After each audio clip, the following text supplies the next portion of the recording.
Hey everybody, how goes it? I am Captain Tommy Scoville, and you are on the lifeboat. And I have with me today, as our guest, Misha, and she's going to be sharing a story with us. Before we get rolling, a couple of things. Number one, the lighting is not a mistake, right? This is not.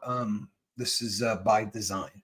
This is heavy, people. This is really going to be a this is going to be heavy, and I know because I've been intimately involved in this for a long time now, since we first met. Like on the I think the opening night, we spent hours and hours on the phone talking about this, and it's been probably a year or more since that night, and Almost I think that 9 months. it. She needed to get prepared. So there's no mistake there. That lighting is the way it is. Quick couple of shout outs before we get underway. Karen Oakes. Karen, congratulations. So proud of you. Karen sent me an email and is beating opiates, and it's just a beautiful thing. Doesn't mention it much in the live chat, but I wanted to shout out that super proud of Karen. That's good stuff.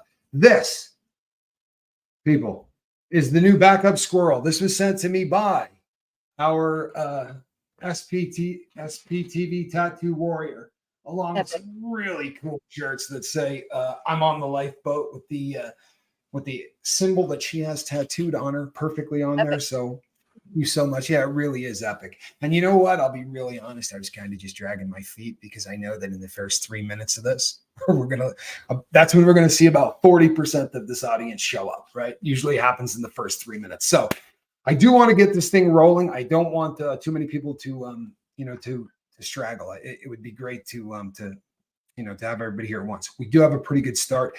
The best way to do this is, these are never easy. So what I want to do, Misha, is I want you to be able to open up and talk to us as much as possible. I will tell everybody else too that there is some lawyer issues that are going to make it so that certain things that get talked about are going to be maybe somewhat cryptic, or there will be certain things that are omitted, and you'll realize they're omitted. There will be a time where she will come back on here and we will blow it completely wide open, but we need a little bit more from an attorney, which we're working on currently. All right. So welcome to the boat. I know you've been here forever. How are you? I'm pretty okay. A Good. lot better because I've got the boat. You know what? It's you have been such a powerhouse on the lifeboat since the very first day that you got here, and one of the few people on the boat that gets away with chastising me. I Never. have been I have been called to task on several occasions, and also I'll tell you something else.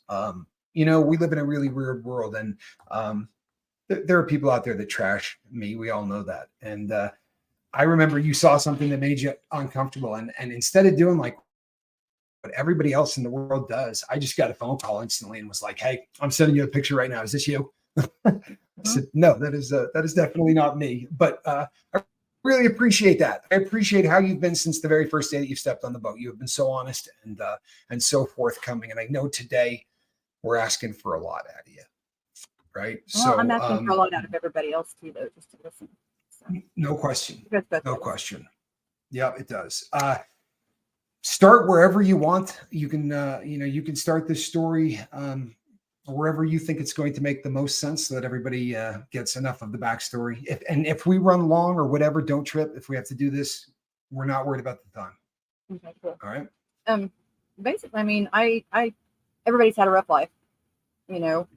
Um, I had a pretty amazing childhood, and then all of a sudden lost everything and had to be on my own, which really sucked. And I had to figure everything out at the age of 17 how to do it.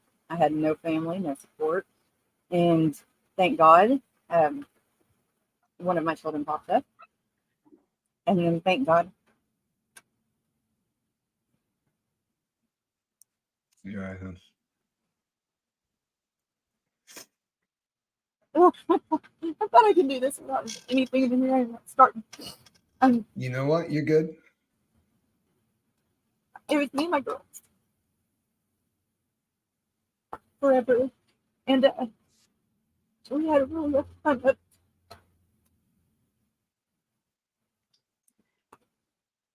You're okay, Misha. This is heavy, but you and I have done this. If it's too much, Misha, don't even trip. But we've done this. Forget everybody else. It's just you and me talking again. All right. It's just like we did the last time. I know I that know, and I can't believe I did this. It's just, ugh. Um, so it was you and your basically, girls. it was me and the kiddos, and you know, I was stupid and resorted to, you know, doing the drug thing. You were And addicted, is what you yeah, were. I'm an addict. And when things go awry and I don't think I'm enough, then I go for that because it makes me wonderful.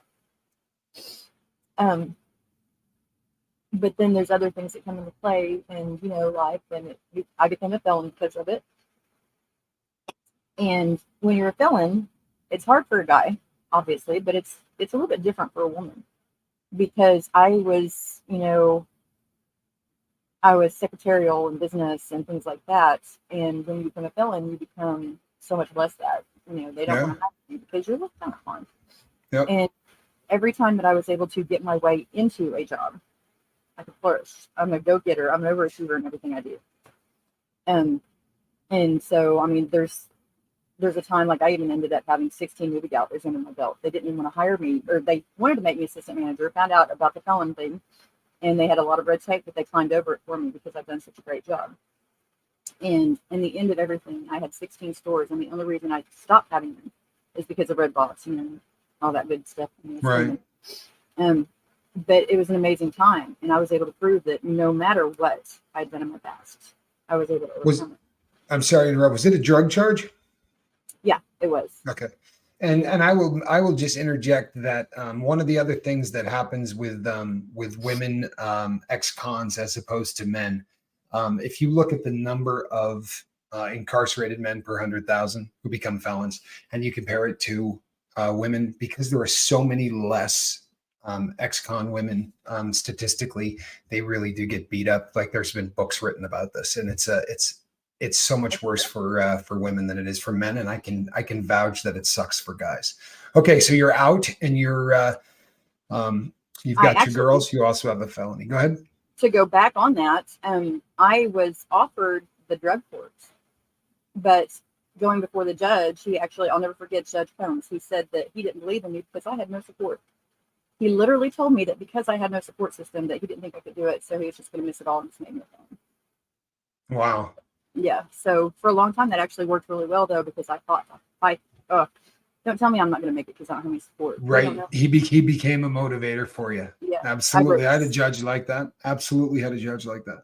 Yeah, I've written so Yeah. many I letters. failed drug court. I didn't make it. I had a shot at drug court, and I think I made it 21 days before I was kicked out of drug court. But you've got your girls, and you're a felon. So take us Went to up from college. pick up from there. Went to college. Loved taking them with me to school because they could see the collegiate life and how things could be. We were pretty cool. And, you know, of course, I was blessed with very amazing children. Christina, my middle one, she was always the good one of all of us. She was our compass. She was our, um,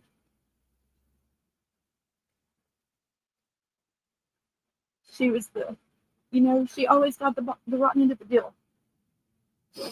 And that's, you know, the hardest part of all this is the fact that, you know, when everything went wrong, it was always Christina was the one that would pick things up for us. So life keeps going. When she was 5 years old for her birthday, because every time it was a birthday, something would go wrong. And I had planned for weeks. And we were going to go to this little tea house. And that's all she wanted for her birthday was go to a tea house and just have tea and dress up and play, you know, make believe. And we were driving there and my car broke down. And this is before cell phones because I'm old. And so I remember walking, holding her hand on this deserted highway out in the country. And it started raining. So, of course, we're walking down the highway in the rain. And it was pretty much how things worked for her. Fast forward a few years, And she got in trouble at school one time, and the principal called me down there, and I went to his principal, and he said that she had drugs on her. And at this time, there was no way that she had drugs.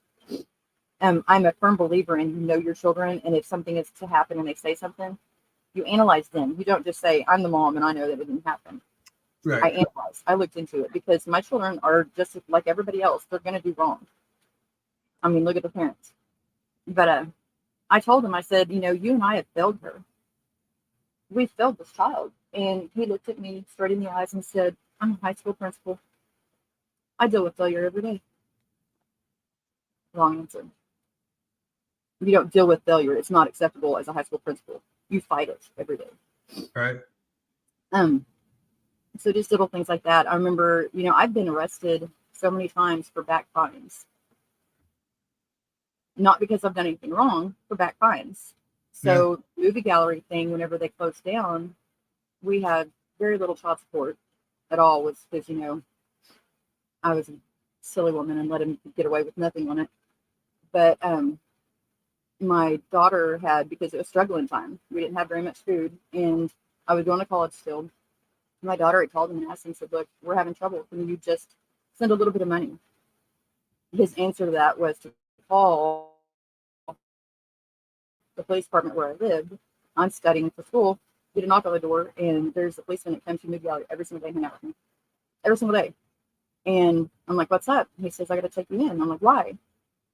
Well, you owe fines. He told me.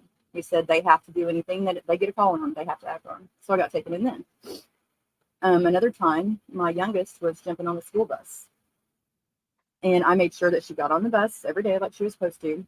The next bus stop, she would get off the bus. I got arrested for her not going to school. I didn't have anywhere for her to go. Her sisters had spent the night somewhere, and I didn't have anywhere for her to go, so we were going to take her to a friend of ours at the back end of the trailer park. They had me in handcuffs with her walking beside me, and the patrol car drove beside us to the end of the trailer park. Because I'm a felon. Lord. Yeah, because you're a felon. Because of my past. And it's one of those things that I just never, no matter how hard I fought, it was always something. And I was always the fuddy-duddy. I mean, I have a good time. I enjoy life, but I also was always the fuddy-duddy, I just always tried to do things right. And I hope that people really get a handle on this, because it can't be overplayed. You have to understand that when a police officer opens a door and the piece of plastic that you hand him tells him you're a felon, you're screwed. I'm telling you, and I don't dislike cops. I've really come a long way on this, but I've told this story before. You know, I got pulled over. I handed a guy my ID, and he walked back. And then when he came back, he said, "Hey, you ever been arrested for anything?" And I said, "Yeah." He said, "What was your last arrest?" I said, "Bank robbery." And that fast, he had a gun this far from my face. And, you know, I realized that I had robbed the bank, but I had both hands on the steering wheel. I just looked at him. I said, "Hey, Barney Fife, get your finger off of the trigger." You know what I mean? Like, at least put it on the side of the gun or whatever. But it really is horrible. So this was a recurring theme that your kids had to watch. And I mean, for instance, it was about 5 years ago, I got arrested again because of back fines. 20 years old. 20 years old. I had done nothing wrong, just because, my name got pulled because, Well, because once you're really in the hard. system, and it's impossible to get out. The fines begin to stack up, and then they put you on payment plans that are unrealistic, and then you miss one, right? So the judge gives you an appearance, you don't appear, and warrants can. When I got busted, the last time for the very last time, my lawyer came in and said, "All right, we've got open warrants in 7 states." Right. And we just started going through all of the places that I had screwed up, and they have a real vested interest when you get into the federal system to get all of those taken care of. So there are judges all over the place just going, "Give them time served, give them time served, give them time served," because, I'm locked up for the next 13 years anyway. But I think that it's another thing that that people get trapped in this system. It's easy for people to look from the outside and say, "Well, if you pay your bills, or, if you paid the tickets." I lived with this for years. If you have a drug habit and you get a ticket that's $190, There's no way you're paying that ticket. $190 has to go in your arm, right? Well, and I actually, during this time, I wasn't doing anything. Like, I was clean. You were just trying to I survive was as a clean. single I was mom. just trying to raise, 3 baby girls and As a without fellow. any help. Yeah. I mean, in the back of a cop car one time, I had them tell me that we can make it all go away. All I had Oh, to do was, Lord. and he didn't like how I handled that. But yeah, that's probably another thing that's on my record is the fact that I don't comply, because I don't comply like that.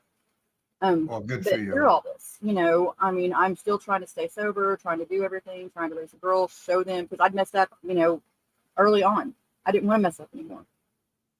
And I had gotten myself a job at an oil company, doing payroll. Life was great. I mean, things were great. And I had a headache Christmas Day, and my stepsister gave me some medicine. I didn't even think about it.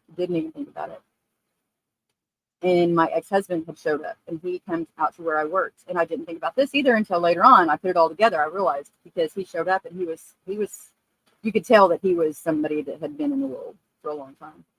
Right. And when we came back from Christmas vacation, they wanted to drug test me.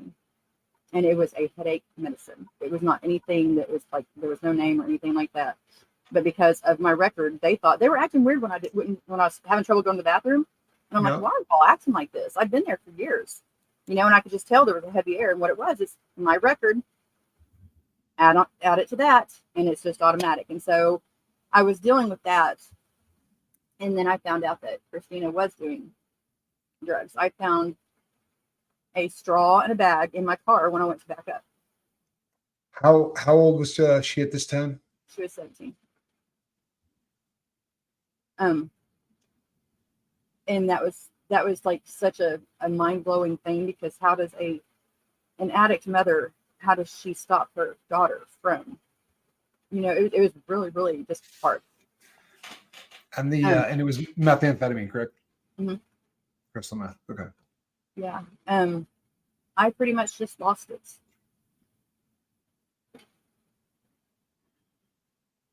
I didn't know. I was barely holding on to my sobriety. And everywhere I turned, there was always somebody looking down at me for being somebody that I wasn't anymore. And I did the most horrible thing of that.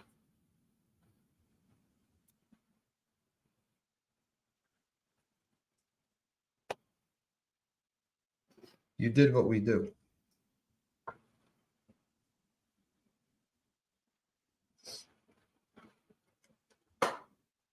It's a disease. So that's what happened. That's what,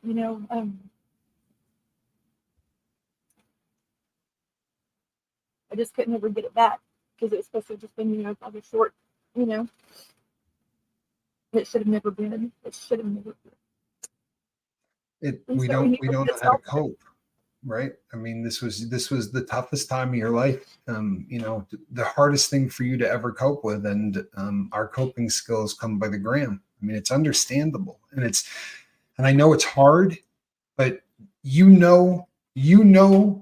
enough about sobriety. You know as much as anyone on this boat. So in your head that this is a disease that did this, and that you weren't in your right mind, and that it is not something you control, right? Hard, really hard, and you still kick the hell out of yourself for it, and we all do. But I had 14 years at that time.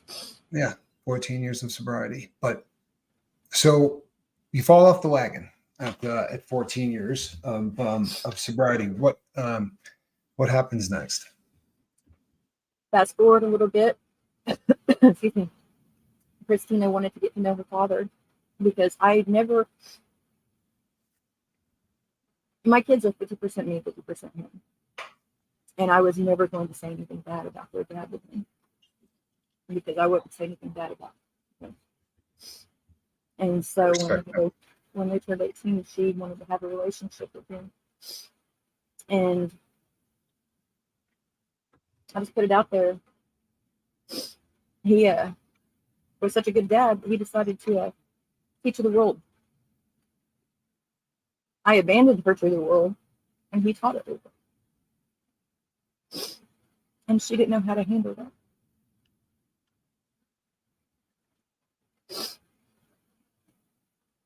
And so she goes to Louisiana. We don't have any family here, but she definitely didn't have any family there. And she got caught up really, really quickly. It's been so long since we got older.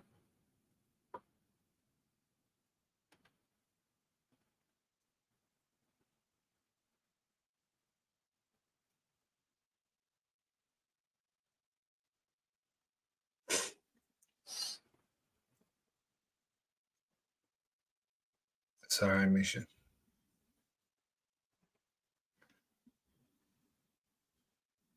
This is a completely understandable. You get that, and everybody knows. She would call you. She would call me, and I'm gonna be all yuck, y'all. I can't help it. You're doing great. In between the times that she would call me, every single scary movie, every single scary TV that you see, any TV show, that is going through my head. And several times, that's what was going on. One time, thank God there was a lady there that like took the place of me in some ways and was there for her. And she got a phone call that they basically dropped her off, Christina, and they had found her and they just left her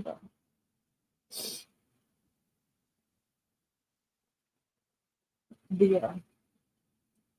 The man at the hotel had kicked him out and he said that it looked like they'd never seen like a movie because there was so much everywhere.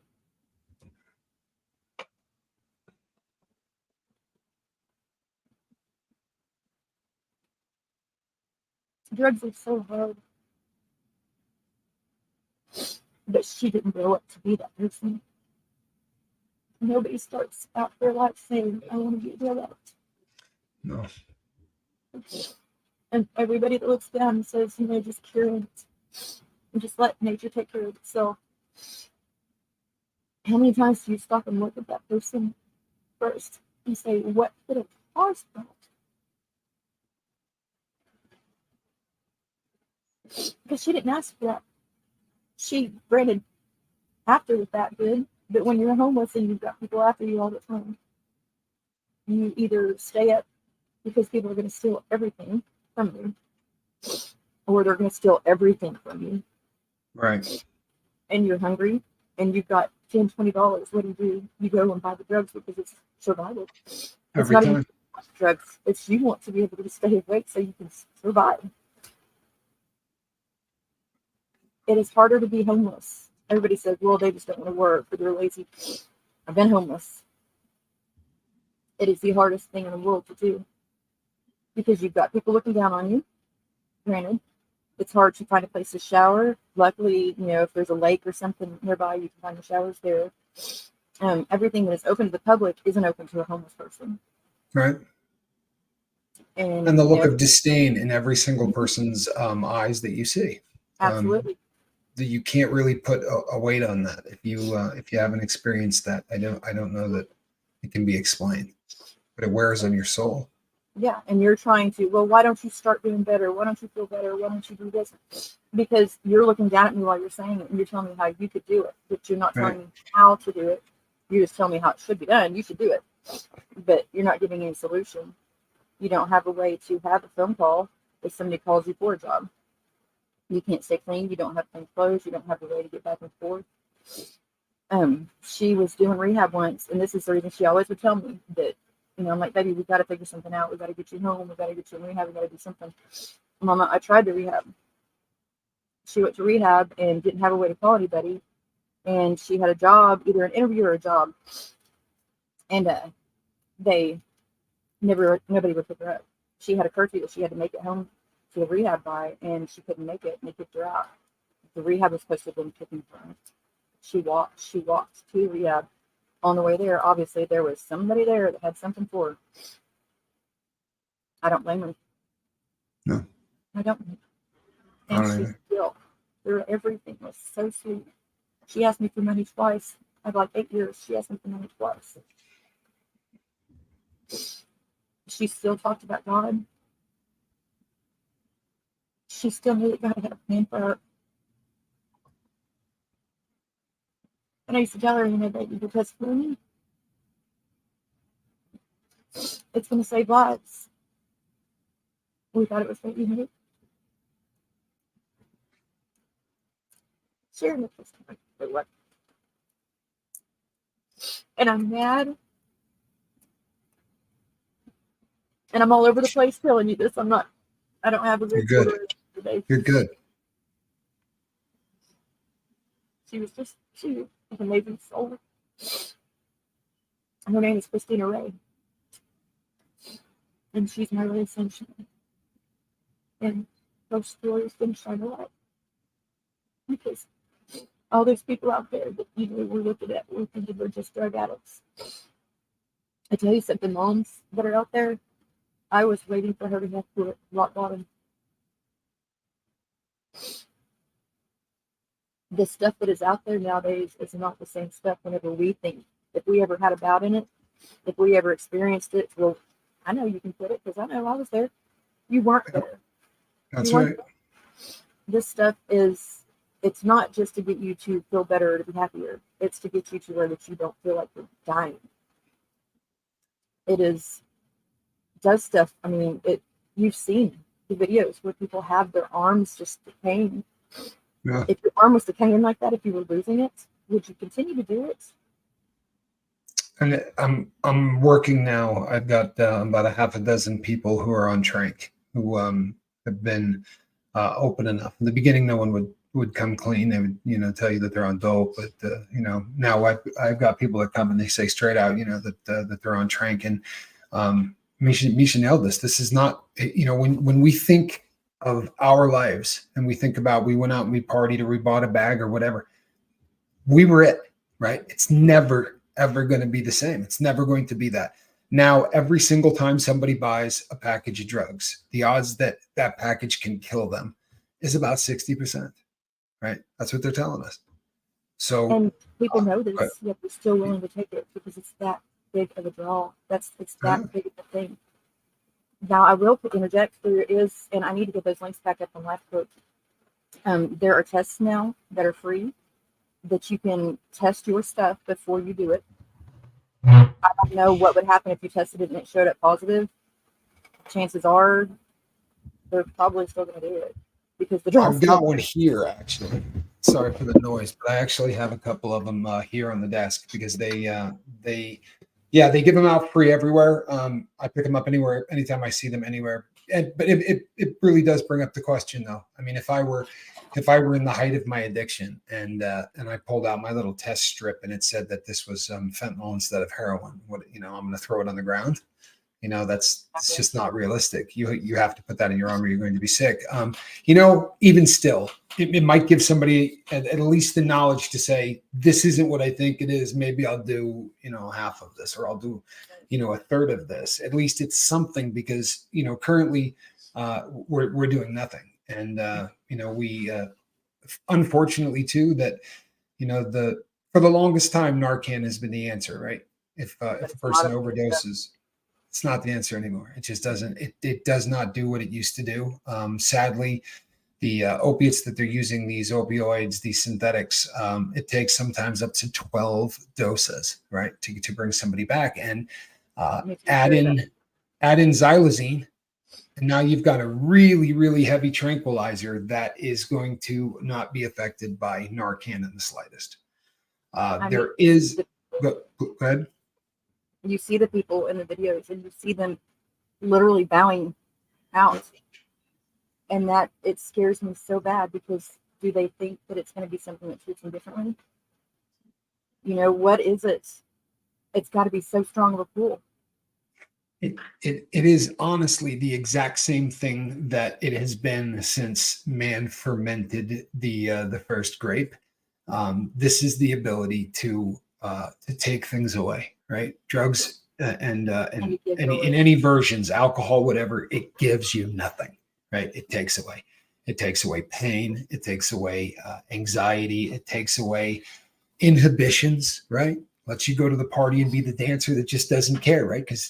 But it gives you nothing. And the longer that you go back to the well and continue to take this, to make you whole, right? For me, it made me feel like I wasn't a loser, and I had to do that every day in order to keep that going. But the pull isn't the drug. The drug is so damn strong now that it's so much harder to get them away. But the pull is just the fact that we're so uncomfortable in our own skin, and the world Right. does that to us. Sadly, the world does And that to that everybody. is exactly it. That's it right there. And the thing that also angers me is, as a parent, how we can look down at these children and say, you've got to do this. I did it. I'm not gonna lie, I did it.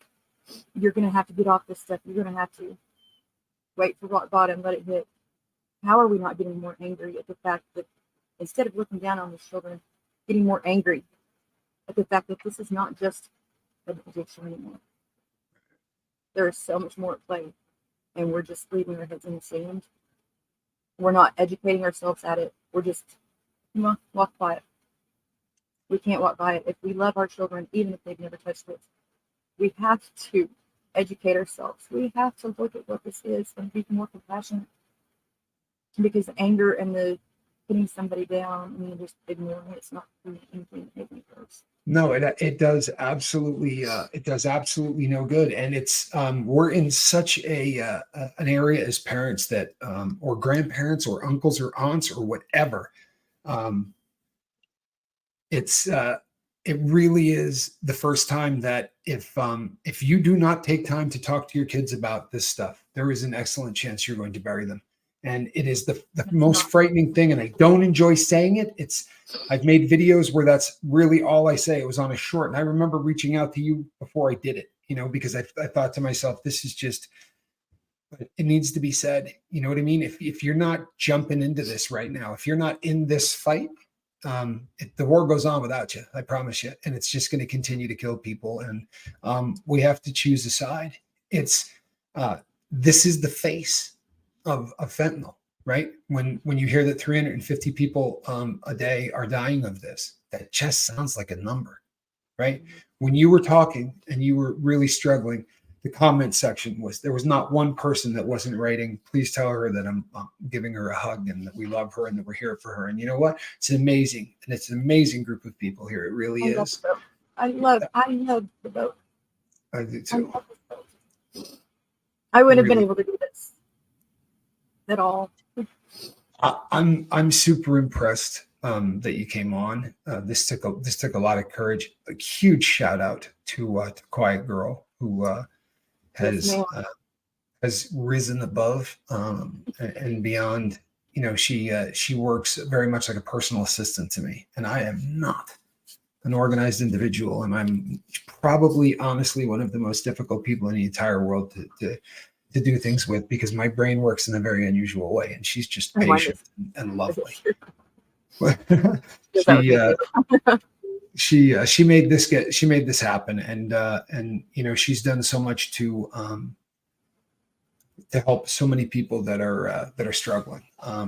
And Misha, the ripples from this are going to go out forever. People, there is more to this case that sadly we are hamstrung in the ability to talk about. But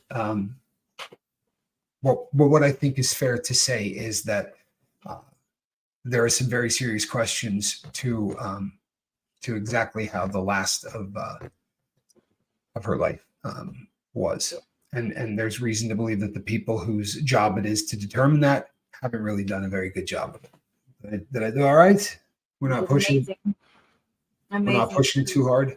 I think that's about what we can get away with. I want to touch a little bit on a few things, just because I think it's necessary.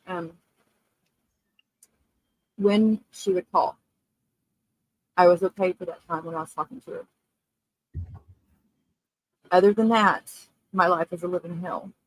And it got very easy for me to put off things, the importance of what was being said, because I'd heard it and then lived through it. And then I'd heard it and then I lived through it and heard it and lived through it. As a mother, we have to listen. And there's so many people that get on and say, how can I do this if it's ruining my life? How can I should I just let it go? Should I just walk away? My daughter told me pretty much what was going to happen without telling me, and I should have, as a mother, caught on to it. But I put myself in there, and I didn't listen like I needed to, because it had happened so many times. We as parents can't walk away. It's hard. It puts so much on your life. But you have to be willing to let them know that you're there. My baby girl was coming home. She had done everything, and it's been confirmed by the actual person that took my baby girl. It's been confirmed. She was on her way home. And so if you wait for that rock bottom, if you wait for her to do it, bring it back right then. Don't let it delay. Don't let it delay. Because there's so many forces out there. You know, the tough love thing. I think if everybody could define tough love as when you grab your kid, you hug him, and you say, you know what, I'm not going to let this one get you. Right. So no matter what that means, no matter what that means, it might mean that I'm not going to let go of your belt loop for the next 7 months. It might mean that I'm going to take your bathroom door off of the hinges. Right. It might mean that you are going to walk to school with me embarrassing you the entire way because I'm going to be right next to you. Right. Whatever that means. But tough love is not walking away. And there are people who do this, and I've tried to counsel them afterwards because it does not ever end well. And you don't want to bring your child home the way that I had to. Yeah. And you know, I met you that day. I met you the day that you were trying to make arrangements to bring her daughter home. And it was we met on a different channel. We weren't even on the boat. We were in the comment section of another channel, and I just said, please reach out to me. You know, she had said that she had lost a daughter to a fentanyl overdose, and I said, please reach out to the lifeboat. And honestly, I feel blessed to have been a part of this journey. And there's one thing I really want to say, and I know that every single person here wants to scream it at the top of their lungs, right? So I'm going to say it. It's not your fault. You understand that, right? You get that? I think we all have our parts to play.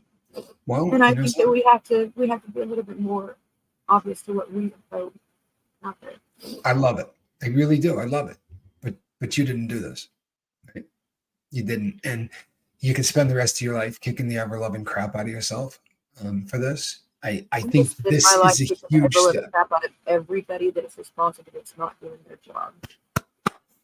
I will walk with you on that journey to the entire time, and I know that there was a question brought up about that, and I said through an intermediary, but I will tell you directly that I will go wherever you need to go, and I'll be there in person, and I absolutely would be honored.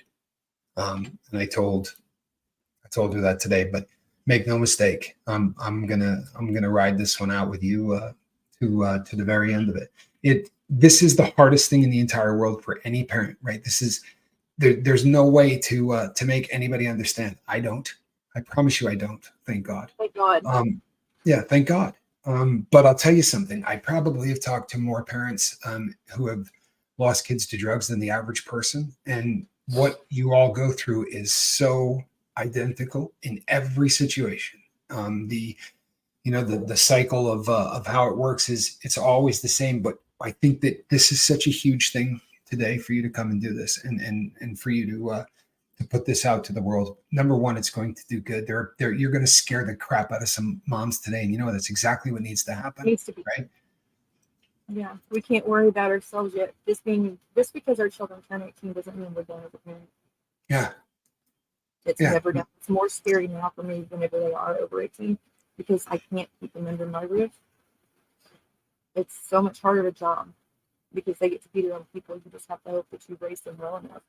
But even if you did, even if they were outstanding citizens, life is still hard. You have to give your everything. If you're going to be a parent, give your everything you have. Eat right there, over there. That, yeah, it just, there's so much more that I want to say and I can't right now. You know what? It's all good. It really is. It's all good. And again, very very impressed that you've been able to come out and do this. And you know what, people, you do. We can't scare people enough on this. We can't. This is, and I'm sorry to turn this into this, but I before anybody judges me, Misha and I have very long conversations about this. Um, this this is really an attack. When the product gets stronger and kills the people that you're selling it to, you back off, you make it weaker, right? And the reason you do that is so that they can continue to buy product from you, because that's how you make money. Drug dealers, in Dealer doesn't theory, want people to die over because right, then there's attention brought to them. all kinds of it. It's the worst thing that can happen to a drug dealer. Now, in major cities where they've got 40 guys out on street corners, it's not a huge deal if one person, but if a person ODs, you back down. I spent 30 years on this garbage. Anytime somebody OD'd, the dope would instantly get weaker because everybody wanted to not kill their customer base.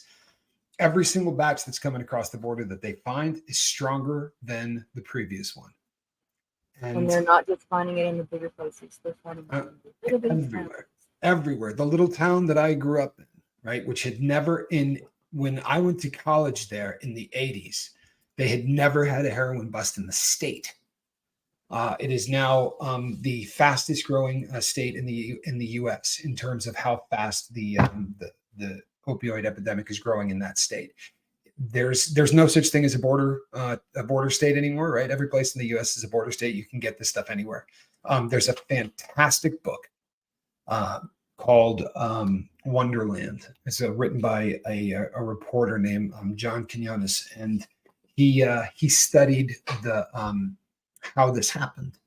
And it's there's no politics in this book at all. This is just a cat that that chased down exactly how this started and how we went from, when I started doing this, you had to know somebody, and then you had to drive and you would go to this person's house and you would page them and they would tell you. And then it got to a point where you make a phone call and in 10 minutes, the dope will be there, right? They're Pizza Hut, right? And the product is the same every single time. It's packaged the same every single time. And it has become a machine. And if you were to take the amount of money that they're generating, they would be on the Forbes 500 list. In fact, they'd be in the top 5, right? Well, and that's what I eventually will come out and talk about, because there's a lot more to this story.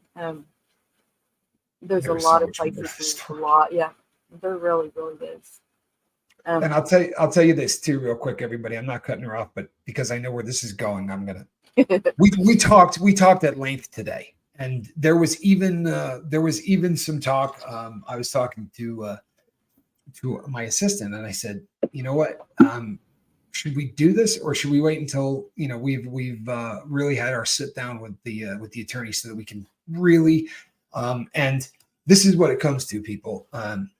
It's been a really long time coming. There was no chance on God's green earth I was going to say to you, what you need to do is wait a little bit longer. It takes a lot to make a decision to do something like this. So the fact that we didn't for so long, that it was quiet for so long, it wasn't even that. Yeah. I mean, people got. We'll be back. We'll be back after we meet with the attorney, because no, I'm not talking about that one, Amy. It's this Wonderland is a completely different book. It is, but I've read the other one that you're talking about. It's a different one. No, this says this is just a story on how a small town called Navarrete in southern Mexico that had a population of about 500 or 600 people turned the entire United States into a drug playground. I mean, it literally happened that fast, and it was over like that, before we even really knew what was going on. It was almost all over, and the product continues to get stronger, and there's more of it, and it continues to get cheaper. I mean, if you look at this from, we're drug users, right? We spent our entire life in the drug game, and you just look at this stuff and go, let me get this straight. You're making it stronger and you're cutting the price, right? You double in the strength, you're cutting the price. Oh yeah, that happens all the time, right? This has been going on my entire life. Business you go to, that happens, yeah. All the Our time. children are being farms. They're being used as farms. Absolutely, they are. These aren't drugs anymore. These are chemical weapons, and it's exactly what's happening with them. Make no mistake. Just look at this as straight business. Forget politics of any kind. Forget anything that you can tie any emotion to at all. All you need to do is look at this as a straight businessman and say, if you were slinging dope and you started killing off your customer base, what would you do about it? Right? There's no one in the world that says make it stronger, right? Unless it's a chemical weapon. And the fact that, their answer to Narcan, because the United States of America finally said, tell you what, no prescription for Narcan. Duh. Right? That should have happened 10 years ago. Narcan, no one was getting high on Narcan. There was no reason whatsoever to be controlling Narcan, but they did. And right at the time that the United States said, we're going to allow anybody to get Narcan anywhere, trank dope started to really make its inroads. And, this is definitely not what it looks like. And I'm looking forward to coming back on here with you when we can straight blow this out. I think this story is so much scarier than you guys can possibly imagine. It really is. But I promise you, this is just the beginning. But unfortunately, we weren't able to talk to an attorney beforehand, and it takes something to come on here and talk about a drug habit. It takes something to come on here and talk about losing a child. I certainly could not postpone this thing. I love you. I really do. So much aside from just being a crew member of the boat or whatever. I mean, I love everybody on the lifeboat. I really do. But you and I have spent plenty of time talking with one another, and I think from day one, you know what I mean. Like we kind of assisted and brothered this thing from Jump Street. We linked up at a very, very unique time, I think, in your life, and I was happy as hell that the boat was there when it was. So Yeah, you're pretty much stuck with me. yeah. There's no doubt about that. And I've joked about this with other people, where they say, where do you see yourself 15 years down the road? And I'm like, there's like 5 people that I can name off the top of my head that there's absolutely no way I can stop doing this. They'll just come get me. You know what I mean? Like, and you're definitely high on that list. And I'll tell you, you have access probably that other people don't.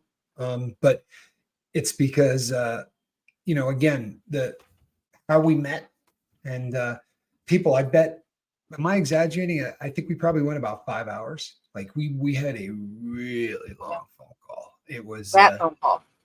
There's been more.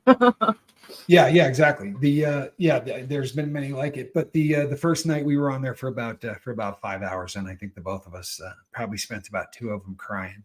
But it's I think you need a new perception. Could be. I'm not sure what that. Yeah, all this is on purpose. This is Yes. I kind of. Yeah, we talked about this. We talked about this in the beginning. We even talked about there was a large floppy hat discussed. There were some other things. Several, actually. Several, right? Here's the deal. What we wanted was to do everything within our power to make sure that this is something that you are as comfortable as possible in. And that's it too. That's the being able to be almost anonymous, because for so long I held that because I was worried about what I had allowed myself to turn into, and I had a real problem with that. But I reached into my tool set, and one of the things that I did was I pulled out a pair of glasses and a few floppy hats, and if that's what it takes, if anybody feels like they can't come out and they can't share and they can't do what they want to do, then we have ways around it. Absolutely. Absolutely. It's a great point. I right before we went live, I said to her, honey, you can put a picture up. Like, I don't, you do not have to appear in this at all. And no I blame Quiet Girl. Right? Exactly. I blame Quiet Girl too. She was holding your hand at a very long distance as we were doing that. I'm well aware of that. And I certainly appreciate her efforts. But please hear that, people. If there's a story that you think that you feel you have to get out. Someday sometimes it's a very difficult thing to allow something to stay inside you, right? I joke about this all the time, but when you're talking about something as heavy as this, the more that you can get this out, the more that you can share this, and the more that you start to believe that something fantastic is going to come of this, it really does make a difference. And I'm telling you right now, Misha, there are going to be moms and dads who are going to hear this a year from now, 2 years from now, 3 years from now, and there will be lives saved because of this. And that's really got to make you feel good, right? It's one of those things that makes it worth the price of admission, huh? You know, there's a reason why we go through what we go through. And anybody that's out there that needs to be able to have that connection, that needs help. I haven't went through everything that I've went through, and I'll go through it with you if you. I love this boat. I love this boat. I really do. I want to thank you so much for the courage to come on. You know what? Early on, Jeanette Alley, I believe the last name is Squires. Thank you so much for the super chat. Really appreciate it. If I missed any, I am really sorry. I kind of got. I didn't read a lot of comments today, peeps. I apologize for that. But there'll be plenty of time for things like that. Do me a huge favor, because I always, every single time I do an interview, I say to myself before I do it, I'm going to remember this time. And then I never do it, right? It takes 24 hours for the live chat to be live again so that you can read what happened. If you don't click off of it right before we end tonight, you'll be able to go all the way back to the beginning and you'll be able to read. And I think it would do you wonders. I can't do that tonight because I only have this up. I didn't pull up the YouTube. I didn't want anything to miss it. But that's okay. 24 hours from now, there are some really beautiful there's some really beautiful things that were said by some really beautiful people. I had felt and known that I was going to be supported. I had no doubt. No doubt. How's that? Thank you. Stephen pretty much I think sums that up. We want more Misha. You will get more Misha. We definitely have got a I'm telling you folks, this isn't the story. This is the laying the groundwork. Blah, blah, blah. Yeah, this is us laying the groundwork for one of the most bizarre things that you're ever going to. This is going to get a lot of people's attention. But you know what? I think we did it right, and she's coming back. I promise. We did it perfect. It's time. I think so. I think so. We love you, Misha. Yeah, you really got a lot of really, really beautiful comments. Thank you. Guacaholic says, all y'all. We love you, Misha. I want to give you all the guac. I love some guacamole too. So you know what? All the guac? All the guac. I'll take it. Yeah, that's love right there. Even half would be fantastic. So people, I will be back tomorrow morning, right? And I am going to be firing up the 5 a.m. boat like we always do. I've got some really cool stuff that is coming up this weekend. So stick around. There is a rumor that that lunatic pepper eater is on his way here. Oh. So yeah. So I'm sure that I'll be eating something that tastes really, really bad in the next couple of days. So stick around for that. But yeah, he's on his way. Misha, I love you. I really do. Thank you so much for the courage and for laying the groundwork for the story that we are going to be taking to the next level. I am going to be posting on the community board on YouTube. I'm going to be posting two names of possible email addresses. You guys are going to vote on them, right? This is going to be a new email address for the boat that is going to basically make sure everything goes where it's supposed to. This is organization. But as always, you guys are going to choose the names, because I don't, that way no one can ever yell at me after the fact. You know what I mean? And I believe one of them is soberdirect@gmail.com. And I believe the other one is tommyhelps@gmail.com. So think about that. And it will be on the community post, and you guys will decide, because that's how we do it. All right. One of them is definitely better than the other. One is definitely better. I agree with you 100%. However, I have found over the years now that I will sway things by accident by saying one or the other. And often I don't get what I want. Right. So I'm just gonna keep my mouth shut and hope that I get what I want out of this. It'll happen. I hope so. I really do. I hope so. So, but that will be up on the community page. Balake Richardson, good to see you. Everybody here. You know what? A friend of mine today said that when they look at the lifeboat, you know what it makes them think? It makes them think of radical empathy. Radical empathy. I think that may be one of the coolest things I've ever heard uttered in a phrase. It's beautiful. What time zones are you in? I am on the Pacific time zone. I believe that was Becky that asked that. I'm Central. I'm right here in Oklahoma. Yes, Becky. I'm on. She's in Oklahoma, and I am on the California time zone. I'm actually in Arizona, like Zen one is. Good to see you, Z-Deb. All right, everybody. I'm Captain Tommy. I can't thank you enough, hon. This is so above and beyond, right? It really is, and there are really going to be seeds will grow from this, and for that, I cannot thank you enough. All right. Right. God bless everyone. Tell you what, that is a squirrel. Not sure where the other one is. In a basket. That's right. It's definitely a squirrel. Have a great night, everybody. We love you. Love y'all. Love this.